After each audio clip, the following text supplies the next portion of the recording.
Campanha da Família 2018. Ame, conquiste, cuide. Com muita alegria, damos as boas-vindas ao pastor Rogerinho Palma. Rogerinho é pastor titular da Igreja do Evangelho Quadrangular do Pilarzinho, esposo da pastora Fabiane Palma e formado em teologia. Membro da Comissão de Células do Paraná. Coordenador regional de jovens e adolescentes e coordenador estadual de Filho de Pastores. Vamos receber com muito carinho pastor Rogerinho Palma.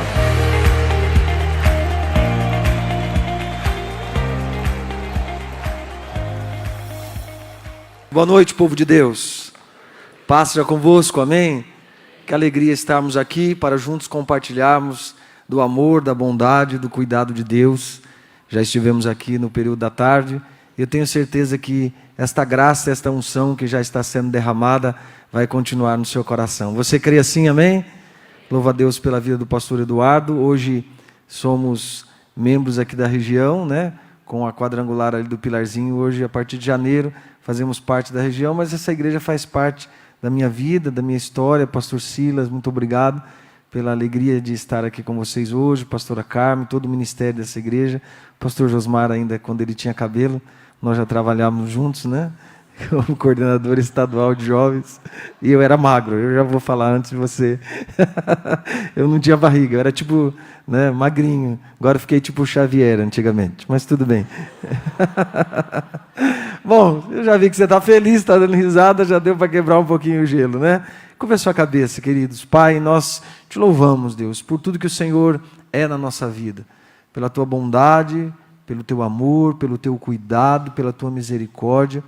E te pedimos, Espírito Santo, continue a ministrar no nosso coração, usa a minha vida, que tudo que eu falar nesse altar seja sobre a direção do Senhor, debaixo da tua vontade, debaixo do teu querer, daquilo que o Senhor estabeleceu para esta noite, ao nosso coração.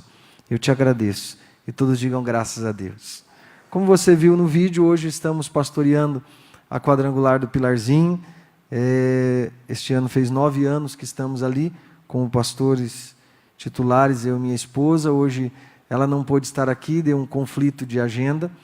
Ela, ano passado, gravou um CD e hoje foi o dia que eles marcaram um clipe que a empresa está fazendo e caiu bem no dia de hoje, então não pôde estar aqui comigo, mas eu trouxe um escudeiro aqui, o Marco, um dos nossos obreiros. Fica de pé aí, Marco. Né? Marco, um fiel discípulo, que Deus abençoe a vida dele, da Mari e toda a sua família. Queridos, eu quero compartilhar com você uma palavra que está lá em Mateus, capítulo 7, do versículo 21 em diante. Esta palavra que Deus colocou no meu coração essa madrugada, na verdade. Eu já recebi o convite há alguns meses para estar aqui, mas todo esse tempo Deus confirmou esta palavra nesta madrugada e eu gostaria de compartilhar com você. Mateus capítulo 7, versículo 21 em diante, nos fala de algo, de uma parábola que Jesus usou. Jesus, ele sempre gostava de compartilhar e de se expressar da forma que as pessoas entendessem claramente. E ele nos diz aqui no capítulo 7, no versículo 21, diz: nem todo o que me diz, Senhor, Senhor, entrará no reino dos céus, mas aquele que faz a vontade de meu Pai que está nos céus. Muitos naquele dia hão de dizer-me: Senhor, Senhor, porventura não temos nós profetizado em teu nome, e em teu nome não expelimos demônios, e em teu nome não fizemos muitos milagres? Então lhes direi explicitamente: nunca vos conheci. Apartai-vos de mim, os que praticais a iniquidade. E Jesus fala também sobre 2 fundamentos. Diz assim no 24: todo aquele, pois, que ouve estas minhas palavras e as pratica, será comparado a um homem prudente que edificou a sua casa sobre a rocha. E caiu a chuva, transbordaram os rios, sopraram os ventos e deram com ímpeto contra aquela casa, que não caiu, porque fora edificado sobre a rocha.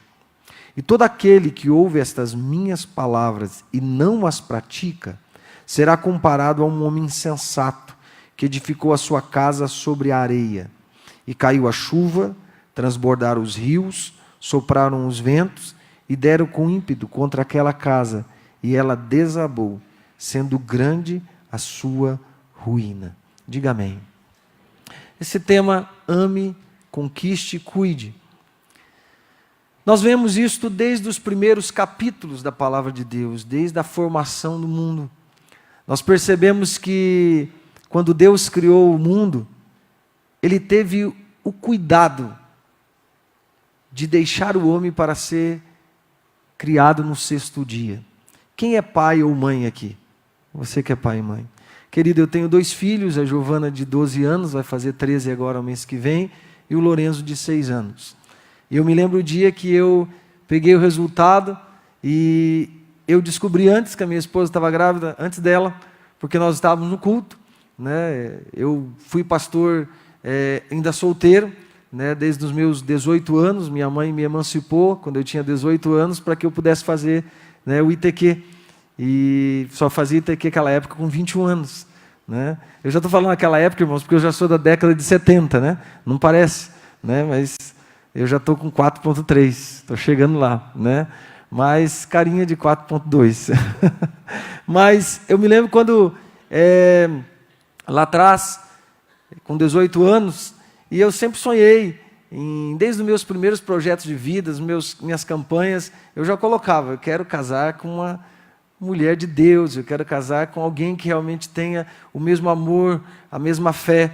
E em 2001, casei com a Fabiane, ela é de Paranaguá, e eu me lembro que nós estávamos no culto, pastoreando lá em Paranaguá, e ela, em casa eu tenho uma mania de fazer comida às vezes, né? Mas eu só gosto de fazer quando vem visita, uns pratos especiais, estou devendo ainda lá o almoço para vocês, mas vai sair, né?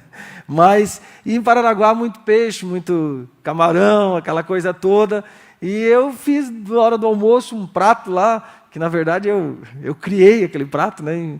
E de repente estava no culto, e a minha esposa não é muito de comer, irmãos. Eu já não precisa nem falar, né? Mas enfim, e estava ali, ela olhou para mim e falou assim, não vejo a hora de chegar em casa para comer o que restou do almoço. Aquele almoço estava tão bom. Eu olhei e falei assim, você está grávida? Ela falou, capaz. Eu falei, você está grávida? Ela falou assim, não estou não. Eu falei, você está grávida. E naquela semana fizemos o exame e eu peguei o resultado, ela estava grávida, da Giovana. E foi uma alegria muito grande, preparativos do quarto, e enxoval da criança, e espalhamos para todo mundo. Naquela época não tinha Facebook, não tinha Instagram, não tinha nada, era começando as mensagens lá, né? Mas espalhei para todo mundo, e aquela alegria, como você, pai e mãe também. Ou seja, aqueles preparativos, todo mundo, né, sabendo que viria a Giovana, que viria um filho, enfim, a alegria da espera. E eu fico olhando o amor de Deus, o cuidado de Deus para com a nossa vida, que Ele também preparou todo esse ambiente para o homem. Deus, quando criou os céus, os luminares, a terra, os rios, eu fico imaginando aqui, querido, Deus criando o rio Tigre lá no Éden, e Ele dizia assim, aqui meu filho vai nadar. Aqui vai ser o parque aquático de Adão. Aqui ele vai ter os melhores tardes da vida dele, com o sol nadando, né, e aproveitando, e Deus construindo lá todo aquele ambiente harmonioso do Éden. E pensava em quem? No homem.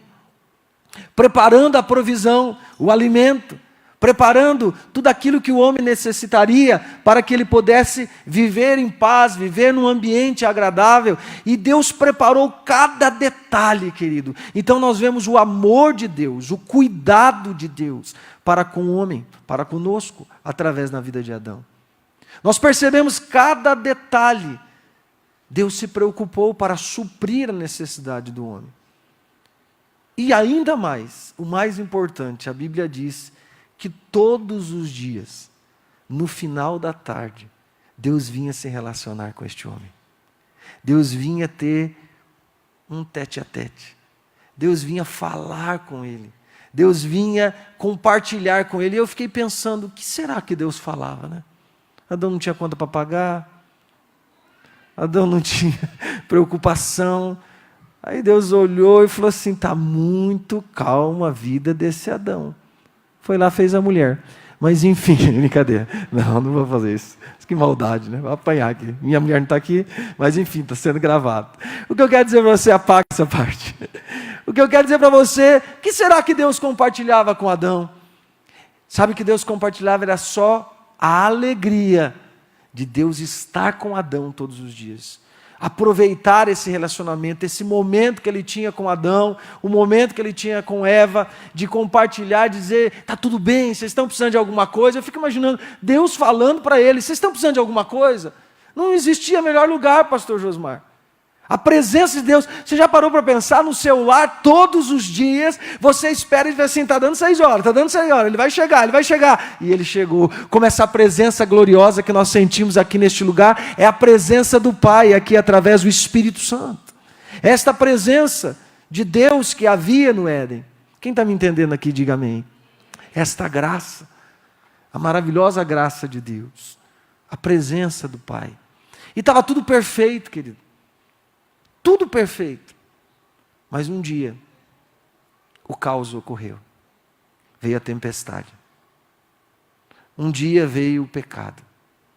Um dia o homem, como você já conhece a situação e a história que a Bíblia nos relata, tudo aquilo que Deus tinha orientado, tudo aquilo que Deus tinha direcionado, através do pecado. Uma simples coisa.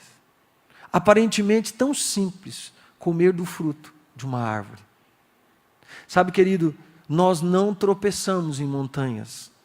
Você já viu alguém falar assim, estava andando na rua hoje e caí, dei de cara com a montanha? Não. Nós tropeçamos em pequenas coisas, em pequenas pedras. São as pequenas coisas que nos atrapalham.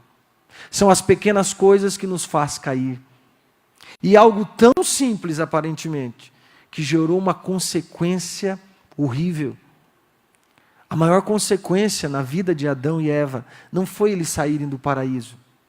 Não foi eles saírem do Éden, ficar sem os frutos, ficar sem o rio, ficar sem todo aquele, aparentemente, aquele jardim maravilhoso. A maior consequência foi estar longe da presença de Deus. Foi romper esta aliança, este amor de Deus. E nós vemos no capítulo 4 de Gênesis, quando Adão e Eva têm o seu primeiro filho, a alegria de Adão. E a Bíblia nos diz que Adão agradece a Deus pelo seu filho ser homem. Ele louva a Deus e ele diz, obrigado Deus, porque o Senhor me abençoou e me deu um filho homem. Na segunda gravidez, outro homem. A alegria veio dupla. Adão estava dizendo, poxa, as coisas estão se encaixando. Mesmo com todo o pecado, com toda a situação, eu fui afastado, eu fui tirado do jardim, eu sabia a consequência do nosso pecado, mas as coisas estão se encaminhando, as coisas estão melhorando. Não falei para você? Eu fico imaginando Eva chegou e disse assim, não falei que as coisas iam dar certo? Ia se resolver? Não foi tão mal assim. Nós estamos reconstituindo a nossa vida de novo. Já temos 2 filhos. Deus está conosco. As coisas estão tudo se encaixando. Querido, às vezes acontece isso nas nossas vidas. Nós vamos passando por situações e vamos deixando coisas para trás que precisávamos consertar. Mas nós vamos, como fala, empurrando com a barriga. E nós vamos deixando, vai se resolver, lá na frente se resolve. E cresceram esses 2 meninos. E Adão e Eva perdem os seus 2 filhos. Como assim, pastor? Era só um? Não, querido. O primeiro homicídio da Bíblia. Caim matou Abel. E naquele dia eles perderam os 2. Porque com o assassinato que Caim cometera contra Abel, ele também começou e saiu da sua casa, da sua família e foi vaguear. E pegou o rumo, saiu de casa. Você imagina o caos, uma família que estava toda estruturada, uma família perfeita, uma família que tinha a presença de Deus todos os dias, uma família que foi projetada no coração de Deus, sonhada por Deus, e agora mudou da água para o vinho, como nós falamos. E agora chegou uma situação que destruiu, e a consequência veio de uma forma drástica. A família começou totalmente a se destruir. Por quê? Porque havia algo que foi estabelecido lá atrás. Abriram-se brechas, situações, pecados. Sabe, e aquele caos tomou conta. Mas o que é mais interessante olhar, que Deus continuou a falar com Caim. Querido, quem crê que Deus fala aqui conosco? Quem crê aqui? Amém? E Deus falava com Caim antes dele matar Abel. Deus falou com ele e disse: por que essa ira? Por que você está tão nervoso? Acalma, fique calmo. Por que você está aí? E Caim, mesmo ouvindo a voz de Deus, foi lá e matou o irmão. E sabe o interessante, querido, que Deus continua a falar conosco mesmo quando nós estamos errados, mesmo quando nós cometemos pecados, mesmo quando nós cometemos falhas. Há pessoas que acham que por causa do seu pecado Deus agora te abandonou, Deus nunca mais vai falar com você. Não, Ele continua falando. Ele falou com Caim depois do assassinato do irmão. Depois de Caim ter cometido o pecado, Deus chega para Caim e diz para ele: o que você fez? Deus falou com o filho pródigo, como a parábola nos diz, que ele lembrou da casa do pai. O que eu quero dizer nessa noite para você, querido, é que tem momentos na nossa vida que está tudo bem. Sabe, a palavra de Deus nos diz em Eclesiastes que o melhor é o fim das coisas do que o começo.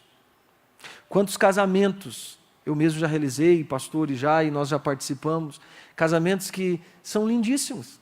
A festa top, os noivos elegantíssimos, os convidados todos bem alinhados, o buffet maravilhoso, que é a melhor parte, comer de graça, mas enfim, né?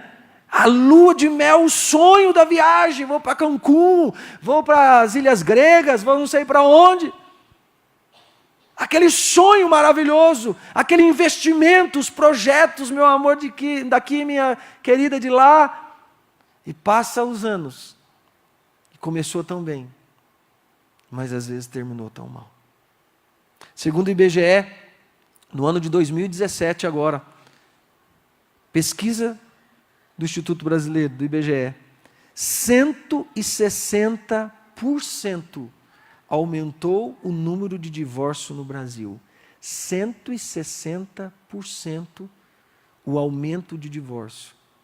Segundo estatísticas, as pessoas que estão casando agora, daqui 5 anos, 50% delas, o casamento está terminado no nosso país. Família é projeto de quem mesmo, querido? De Deus. Sabe, quando Satanás entra na vida de uma pessoa, a primeira coisa que ele faz é roubar, matar e destruir. Por que ele já não mata direto? Porque ele rouba primeiro. Ele tira as forças, ele tira o ânimo, ele tira a alegria, ele começa com as pequenas coisas. Ele vai tirando o prazer do marido chegar em casa e olhar a esposa e se apaixonar por ela todos os dias. E fazer um carinho, e abraçá-la, e beijá-la com gestos de amor. Ele vai tirando as pequenas coisas de um pai chegar em casa e o filho dizer assim: vamos jogar bola? Não, não posso, estou cansado. Vai para lá, menino, não me encha a paciência. Essas pequenas coisas vão acumulando no coração, vão gerando na família as perdas. Vai roubando o privilégio. Não, estou trabalhando demais, já te dou comida, já te dou roupa, já te dou calçado, já te dou provisão, e veja com a tua mãe. Estou indo dormir, estou com dor de cabeça, hoje trabalhei demais, já fiz hora extra. Lá na empresa está assim. E vai perdendo o melhor da vida. Quem está me entendendo aqui? Sabe, queridos, lá no interior do Paraná, tinha uma família de pastores auxiliares de uma outra denominação. E essa família era uma família como, não vou dizer como a de Adão, porque paraíso é paraíso. Mas o lar era assim. Havia paz, havia provisão, havia alegria. Eles viviam uma vida totalmente abençoada em todas as áreas. Na igreja, um casal envolvido na obra, os filhos na obra.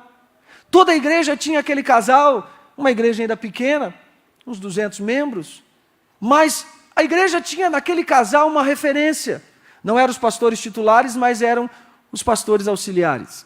E viam naquele casal uma referência. Tudo que acontecia na igreja se movimentava na família daquele casal. A casa daquele casal era cheia de pessoas da igreja. Os projetos da igreja iniciavam sempre ali, envolvendo toda aquela equipe. Casal que sorria para todo mundo, que era tipo aqueles comerciais que nem hoje tem muito, de margarina, que descobriram agora que margarina faz mal, né? Mas aquela família de margarina que saía na foto, tudo bonitinha lá, todo feliz, era essa família. Sabe, aquele casal que todos olhavam e falavam assim, oxa, esse é o casal nota 10. E o casal representava o quê? A alegria daquela família. E um dos filhos do casal, toda noite, ou algumas noites, melhor dizendo, ele levantava e ia para a cama do pai e da mãe. Quem já não fez isso, né? Eu tenho um filho de 6 anos. Ele dorme sozinho, mas volta e meia, quase todo dia não, brincadeira. Mas quando eu percebo, está ele lá, se enfiando no meio. Vai para tua cama, cara. Não, quero dormir aqui, 5 horas da manhã, 4 horas da manhã. Às vezes ele dá uma fugidinha e vai lá, né? Aí eu falo, deixa, vai, fica. Acaba ficando, enfim. Era normal, como qualquer um de nós. E aquele menino ia algumas noites e via o pai. Sabe o que aquele menino percebia, querido? A segurança de ver o casal ali, naquela cama. A proteção. Ele olhava e via, eu sei aonde eu ia quando eu tiver pesadelo, quando eu tiver com medo, ou quando eu só querer estar no meio dos meus pais. Ele sabia onde ir. E aquela criança ia. Mas chegou um dia que aquela criança entrou no quarto e levou um choque. Sabe o que ele percebeu? Só estava o pai na cama. Cadê minha mãe? E foi para o outro quarto de visita. E quem estava deitado no quarto de visita? A mãe. Deitou com a mãe, não entendeu muito. No outro dia cedo, acordou, levantou e perguntou para a mãe, por que você dormiu lá? E a mãe disse, estou me separando do seu pai. E todo aquele castelo ruiu. Esse menino era eu. Minha vida parecia que estava tudo bem, e estava tudo bem. Meus pais na igreja, filho de pastor, meu avô era pastor, de uma outra denominação que nós éramos quando criança, envolvidos em tudo, uma família feliz, a casa cheia de gente, pessoas, família, Natal, vinha gente de todo lugar do estado da família, Mato Grosso, São Paulo, tudo para passar Natal em casa, Ano Novo, família reunida, uma alegria só. Dentro da nossa realidade de vida do interior, tínhamos uma vida razoavelmente boa. Meu pai era bancário, minha mãe professora do estado. Depois, meu pai abriu uma loja no centro da cidade. E aquela loja começou a gerar uma condição financeira muito boa. Eu nunca estudei em escola particular, mas em escola pública, mas mesmo na escola pública, eu tinha uma condição de vida boa. Eu me lembro que era uma nota, acho que de 100 cruzeiros, uma vermelhinha assim, que eu ganhava todo dia. Primeiro, eu não ganhava, mas depois, numa certa idade, depois que abriu a loja, começou a entrar dinheiro, eu ganhava para o lanche na cantina. E eu lembro que quando eu chegava na cantina, eu olhava para trás, tinha uns 10 atrás de mim. Virei amigo de todo mundo agora. Porque todo mundo queria participar do meu lanche, pastora Carla. Eu lembro que quando era criança, eu falava, minha mãe trabalhava na própria escola, eu já conhecia todos os professores, mas agora eu virei amigo de muita gente que nem era amiga minha, nem era amigo meu, mas por causa da cantina. Eu fiquei o cara, eu falava, que vida, ganhei a bicicleta que eu queria, o tênis que eu queria, né? Eu me lembro que quando eu vi meu pai entrando na garagem de casa, com um Fiat 147 vermelho, eu olhei e falei, tamo rico. Eu me senti rico, eu falei, agora nós somos ricos. Tem um 147 zerado na nossa garagem. Eu entrava dentro daquele carro, meu irmão, abria, colocava a cabeça para fora, naquela época não tinha obrigação de cinto, e eu achava, eu passeava na cidade. A primeira linha telefônica que ligou na rua da minha casa foi da minha casa. Se trocava telefone antigamente por carro, por terreno, quem lembra disso aqui? Telefone era caro, vocês são velhos também, né? Mas enfim, deixa para lá, né? Se trocava telefone, era caríssimo a linha telefônica. E eu me lembro que o primeiro telefone que ligou na rua, era o da minha casa, e ficou um acontecimento na rua, todo mundo no portão de casa, todo mundo na sala de casa, porque o cara da Telepar vinha, ligava a linha e falava assim, eu vou lá agora no armário e vou retornar, e a hora de tocar está funcionando a linha. E eu fiquei pensando, quem que vai ligar aqui para casa, se eu não conhecer o telefone de ninguém, né? Cidade, poucos telefones. Mas enfim, e ficou aquele pessoal ali em casa, as vizinhas, e olhando, ligaram o telefone, minha mãe, ligaram o telefone, já tocou? Não, vai tocar. E eu ali, aquele passavam na rua, o que está acontecendo? Vai ligar telefone, vai ligar telefone, vai ligar telefone. Que alegria, ligar o telefone. E eu parei, pensei e falei assim, quanta gente na minha casa, nós somos o rico da rua. Eu falei, mas não toca esse negócio, o cara não liga.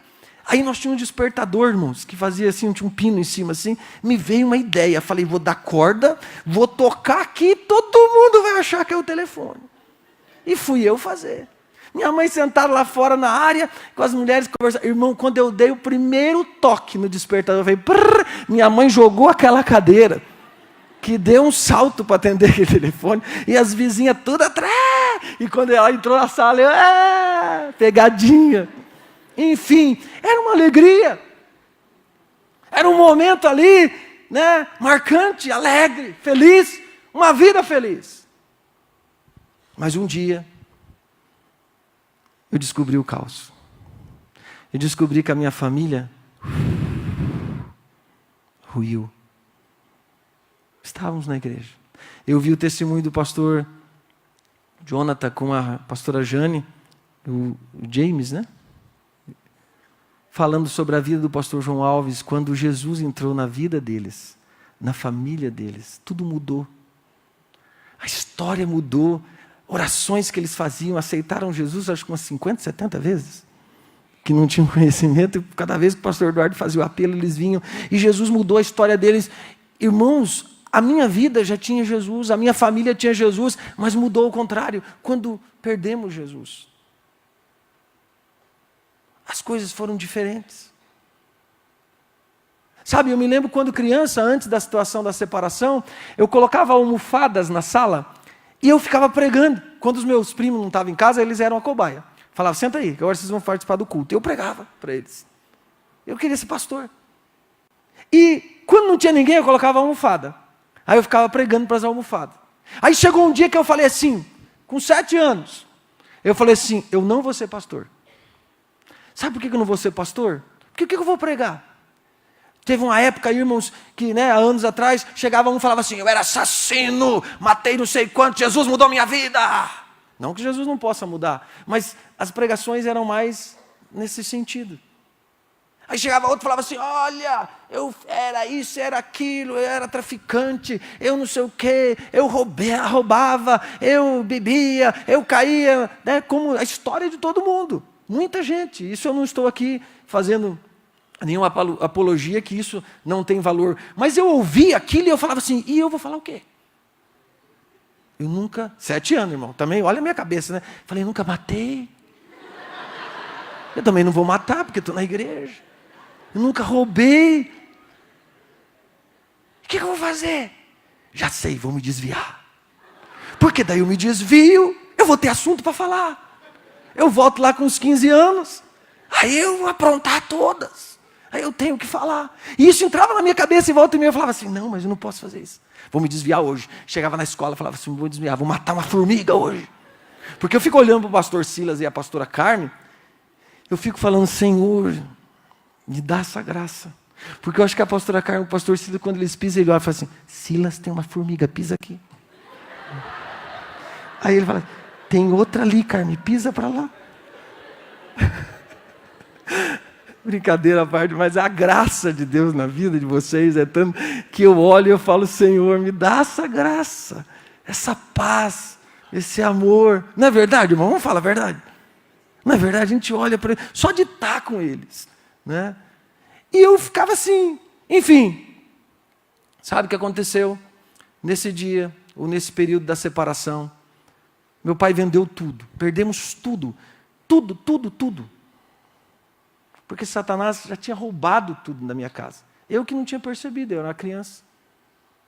Meus pais já sabiam que o casamento não estava bem, mas para o povo estava tudo bem. Para a igreja estava tudo bem. Pastor, por que você está contando isso? Pastor? Que história é? Queridos, eu quero dizer para você que o dia mau chega para todo mundo. O título, o cargo, você está aqui na igreja, desculpe falar, não faz diferença. Ao contrário, Satanás vem com ataques na sua vida. E viemos embora para Curitiba, eu, minha mãe e minha irmã. Minha irmã com 4 anos e eu com uns 9 anos de idade. E o único lugar que nós sabíamos ir, Caboclo do Sítio, irmãos, morando de aluguel, morávamos lá no Campo Comprido, nós não conhecíamos nada em Curitiba. O único caminho que nós sabíamos era pegar o expresso e descer na Praça Rui Barbosa. Porque sábado tinha as feirinhas lá, que era na rua ainda. E eu ia lá, irmão. Eu para comer, na verdade, né, irmão? Desde criança. Mas ia na feirinha andar. Era o único passeio nosso, não tinha dinheiro. Ia passear para onde? Não conhecia nada. O medo de se perder, pegar um ônibus errado. Não tinha nem passagem para voltar se pegasse o ônibus errado. Já era contado o vale transporte.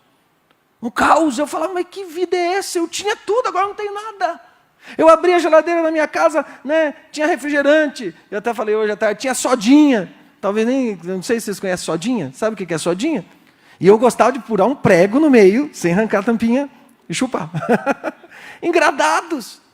Tubaína, lá para o norte tem muito disso. Eu sou pé vermelho. Enfim, e tinha tudo, e agora? Não tem nada. Fome não passávamos. Mas também coisa boa não tinha mais. Eu lembro que a minha mãe vinha na Rua Barbosa, com 2 filhos, andávamos ali, passava a tarde ali, sentava, chupava um sorvete daquele americano, né? Que as abelhas ficavam tudo em volta assim. Engolia abelha, acho que também, não sei. Enfim, e ficávamos ali. Aí passava num negócio de frango que tinha bem na esquina ali e comprava dorso de frango, porque peito era caro para nós. Olha que caos. E eram direto, vários sábados. Mas um dia nós estávamos ali e a minha mãe parou e falou assim, eu estou ouvindo um hino. E ela falou, tem uma igreja aqui. E subimos uma escada. E lá estava tendo um culto, que eu não sei se era pastor ou obreiro, mas eu me lembro bem o nome desse homem, era Amós. E nós chamávamos de pastor Amós. Centro evangelístico. Nunca tínhamos entrado. E eu me lembro que naquele dia, quando eu olhei, a minha mãe estava lá na frente de novo, dizendo, Jesus, entra na minha casa. Entra de novo no meu lar. Olha para os meus filhos. Olha o estado que nós estamos. E ali Deus entrou na nossa vida, queridos. E começou a restaurar o nosso coração. Começou a restaurar a minha vida. Porque às vezes achamos que não. Mas naquele momento, como filho, a minha dificuldade era maior, né, na falta do pai e também financeiramente. Mas depois que eu casei, com 15 anos de idade, eu já fazia campanha. Dali nós fomos para a capela missionária, ficamos uns 2 meses lá, e conhecemos a 10ª igreja do Campo Comprido, onde lá eu casei, minha esposa de Paranaguá, mas casamos lá. O pastor me levou obreiro, minha história ministerial. Com 15 anos de idade, eu já ministrava. Minha primeira viagem foi lá para a Bahia, pregava, cantava, e saía. Eu achava que a minha vida estava tudo bem, que já tinha passado, superado, né? Nós já tínhamos mudando de vida, comecei a trabalhar e Deus ministrou uma unção de graça na nossa vida, começou a prosperar a nossa vida de uma tal maneira, e compramos apartamento, e toda a história foi mudando, enfim, e casei. Fiz ITQ, depois casei. E eu falei assim, eu não vou repetir as mesmas coisas que eu via na minha casa muitas vezes, as coisas ruins, eu digo. E passaram alguns anos, e quando eu percebi, eu estava fazendo as mesmas coisas. Eu estava tratando a minha esposa da mesma forma. Mas o senhor já não era pastor? Sim, já era. Mas errava. Como erro até hoje. Só que eu descobri algo, querido. Deus me usava da mesma forma no início do meu casamento. Quantas vezes eu chegava na igreja e parava o carro e vinha dentro do carro discutindo com a minha esposa, dizendo, não, mas você que fez isso. Ela dizia, não, minha esposa muito calma, mas eu tirava ela do sério. Eu dizia, eu não adulterei, não roubei, não matei, nada, mas fiz coisas piores. O tratamento com aquela que eu escolhi para ser minha esposa. E no início do nosso casamento, os 2 primeiros anos, meu cunhado faleceu, e nós tivemos que assumir a igreja do pai dela praticamente durante 4 anos. E quando nós chegávamos na igreja, e aquele clima dentro do carro, tá, não foi você, não, olha, e tá de bico, e aquela coisa toda, quando abria a porta do carro e descia, vinha um diácono, ai querido, paz, como é que você está? Tudo bem? Vem, amorzinho, vamos para o altar. O que eu quero dizer com isso para você, querido, é o que aconteceu na vida de Saul. Saul no seu 2º ano de reinado. Samuel diz que em 7 dias chegaria para sacrificar, para eles saírem para a guerra. Mas sabe o que Saul fez? Saul não esperou a chegada de Samuel. Foi lá e sacrificou no lugar. Aparentemente uma coisa tão simples. Mas que a Bíblia diz que Deus fala, Saul hoje, Samuel diz, hoje, Deus iria confirmar o seu reinado. Mas acabou. Se você olhar a vida de Davi e a vida de Saul, Saul não adulterou. Saul não matou. Saul, se você olhar o histórico dele, ele fica mais 38 anos no reinado.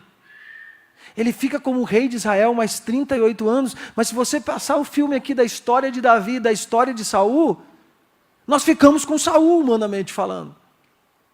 Davi traiu, Davi adulterou, Davi mentiu, Davi matou Urias, manipulou a situação, entrava em nações e matava as crianças de colo, destruía tudo. Eu entendo o propósito de destruir todos aqueles que não serviam a Deus, mas as suas mãos eram mãos sanguinárias. Mas sabe a diferença, querido? Que nós olhamos para Deus, não existe pecadinho ou pecadão. Nós que temos esta balança, fazemos este peso. Pecado é pecado. Mas sabe a diferença? É que quando Samuel chega e pergunta, o que você fez, Saul? Ele diz assim, você atrasou. O povo estava indo embora. Ele não assume o seu erro.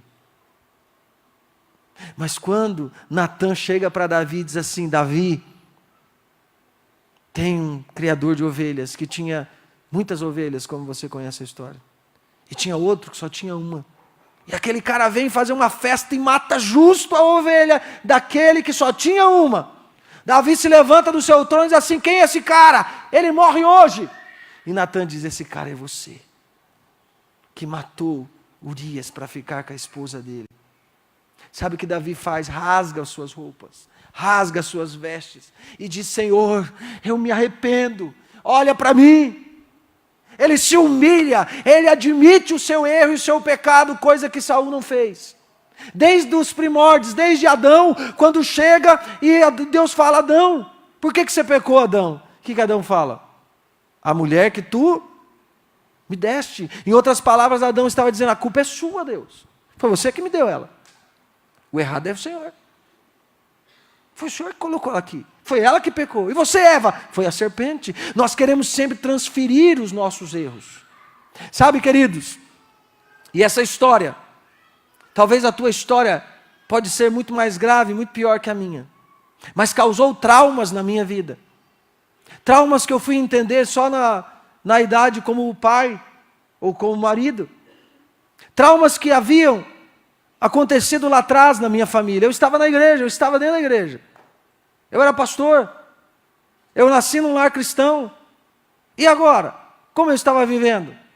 Eu estava vivendo, sabe o quê? Com a unção. Unção Deus não tira. Unção Deus dá e não toma. Unção é habilidade. Carlinhos, vou usar você como exemplo. Como sempre. O que eu quero dizer para você, quando acontece alguma coisa, você não está bem, você com a Sueli, que vocês não brigam também.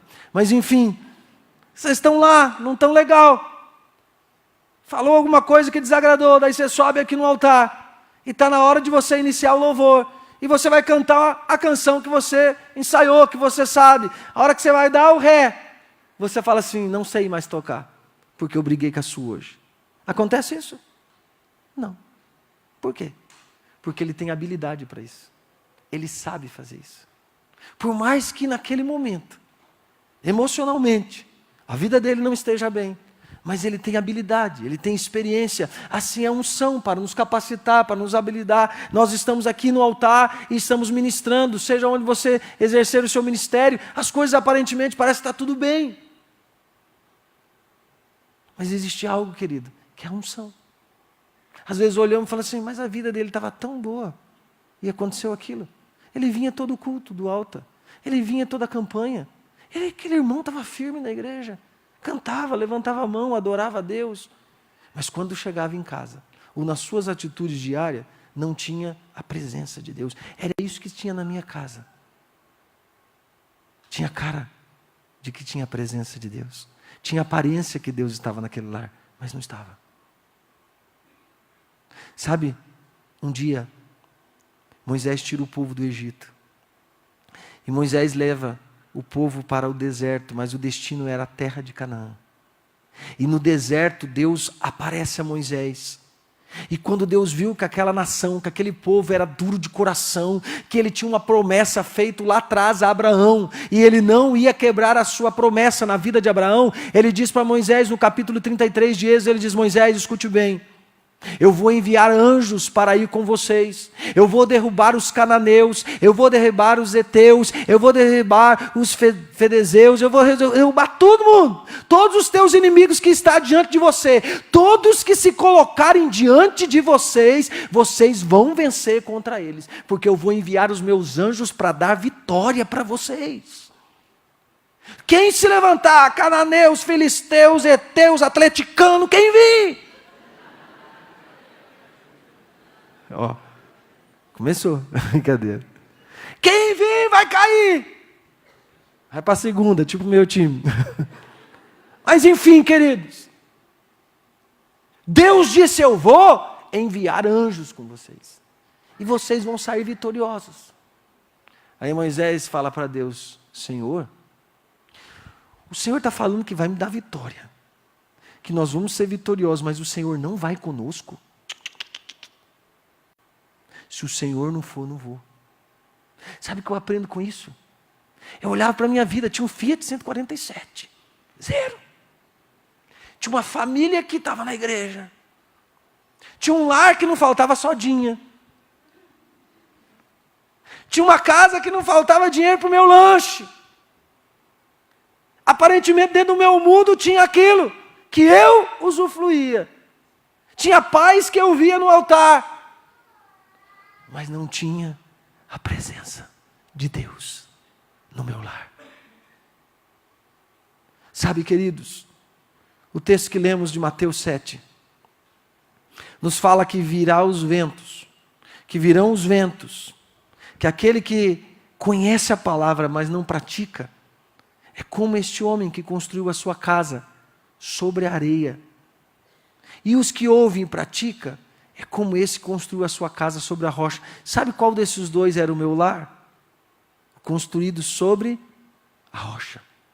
Não, o teu era construído sobre a areia. Não, querido, era sobre a rocha. Nós aceitamos a Jesus, nós criamos em Jesus, nós tínhamos Jesus, nós falávamos de Jesus, nós conhecíamos Jesus, nós entregamos a nossa vida a Jesus. Não era sobre a areia, era sobre a rocha, porque se fosse sobre a areia eu não estava aqui hoje falando para você, já tinha sido destruída totalmente. Mas não acabou o casamento dos seus pais? Mas quem garante para você que a parábola está dizendo que vem o vento, vem a chuva, vem as torrentes sobre as duas casas, e a casa que está sobre a rocha, ela não rui, ela não cai, mas com certeza quebra a janela. Com certeza destelha, cai algumas telhas. Você já viu o tornado? Não estamos isentos dos dias maus. Não estamos isentos de passar por lutas e dificuldades e por situações difíceis na nossa vida. Quem está me entendendo aqui, diga amém. Não é porque estamos na igreja, não é porque conhecemos a palavra de Deus, não é porque que nós não podemos passar por tormentas e por caos. Se Satanás entrou no Éden, aonde Deus estava, ele não pode entrar na minha casa como entrou. Lá foi em forma de serpente, na minha casa foi em forma de traição. Na vida dos meus pais.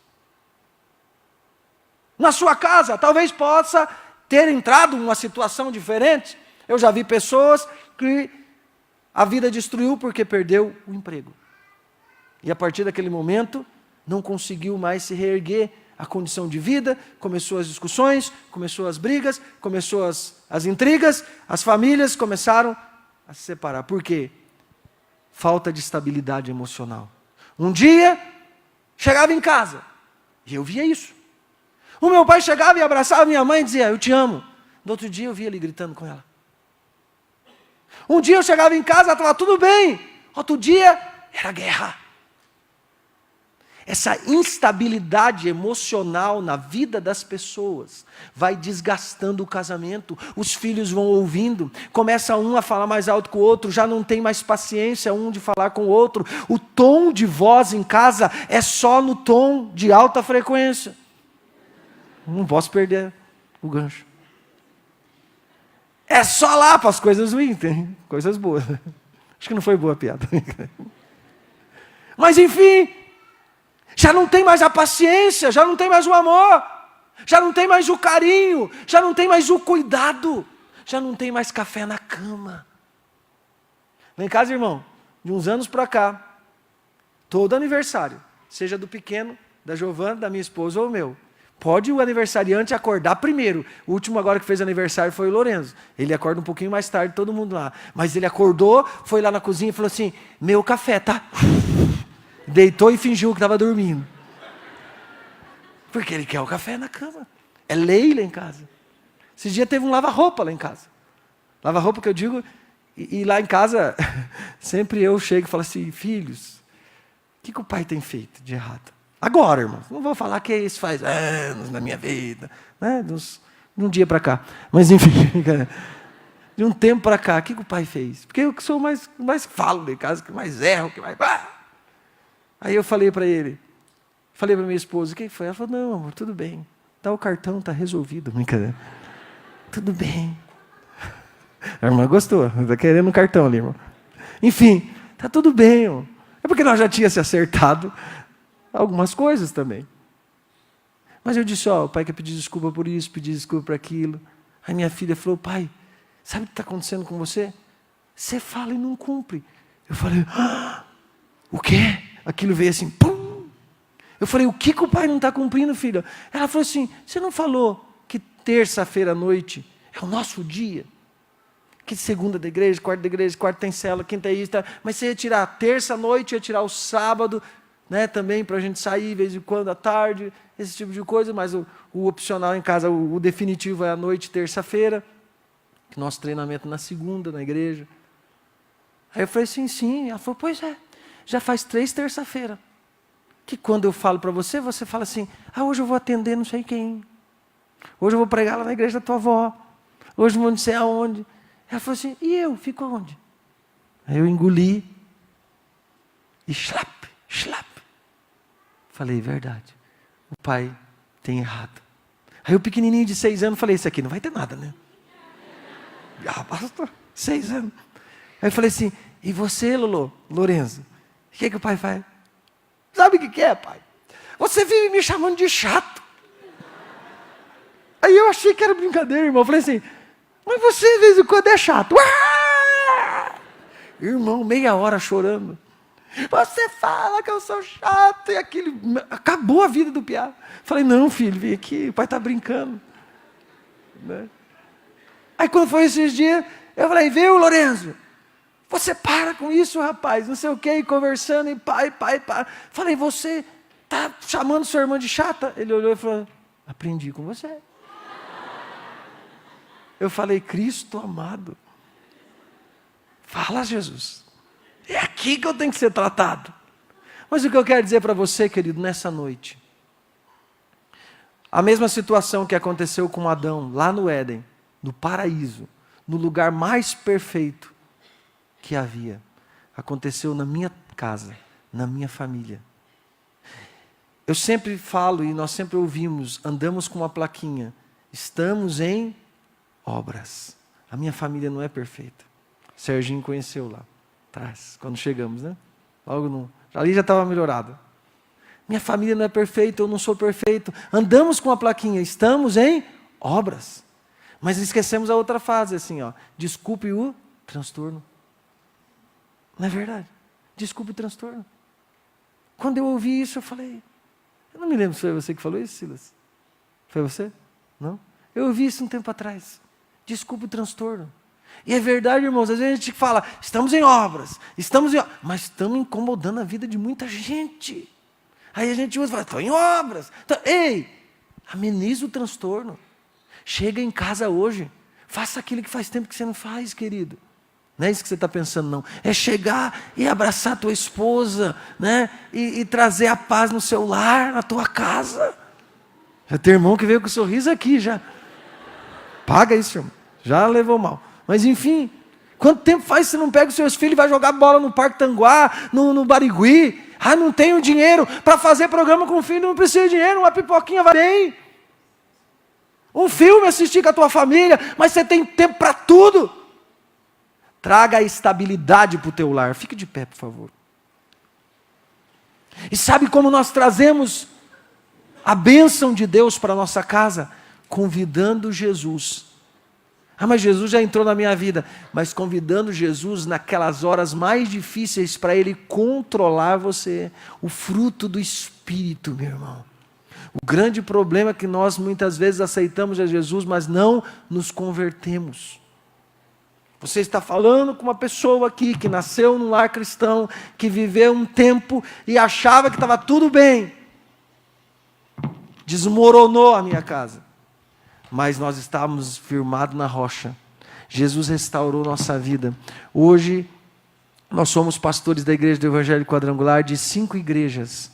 Minha mãe é pastora titular no bairro da Fazendinha. Meu pai é pastor titular numa igreja só de haitianos no bairro da Itatiaia. Minha irmã é pastora titular no bairro, na Fazenda Rio Grande. Meu cunhado é pastor titular da Igreja Quadrangular no bairro do Caiuá. E meu sogro é pastor titular em Paranaguá. Por que somos pastores? Não, porque Deus entrou e mudou a minha história e a minha vida. Mesmo quando Satanás diz assim, eu vou destruir essa casa, eu vou destruir essa geração, eu vou destruir essa família, eu não sei qual a situação que você está vivendo, mas eu creio e estou aqui nessa noite dizendo que o Deus de restauração vai trazer na sua vida, na tua casa, no teu lar, na tua família as bênçãos. Quem crê nisso, diga amém. Quem crê que o Senhor está aqui? Eu nunca compartilhei isso em lugar algum. Isso é a primeira vez. Por incrível que pareça. Nem na igreja que eu pastorei. Eu acho que você nunca ouviu essa história, né, Marcos? Tão completa assim. Eu fiquei 2 meses, acho que o pastor Silas me convidou, mais ou menos isso, para ministrar aqui. E eu falei, que eu vou pregar lá? Nunca preguei na primeira igreja. Só na igreja pequena, uma vez que eu vim num culto, nem me lembro quando. De jovens, acho que era. Acho que na época de Josmar, não me lembro como era. E eu falei que eu vou pregar lá. Só tem gente bonita. Só tem gente inteligente. Só tem gente PhD. Indelével que faz o louvor. E eu falei, tem que levar uma palavra. E vai, irmãos, 2 meses, madrugada, e ora, e escuta, e lê. Ele é livre, puxa cá e lá.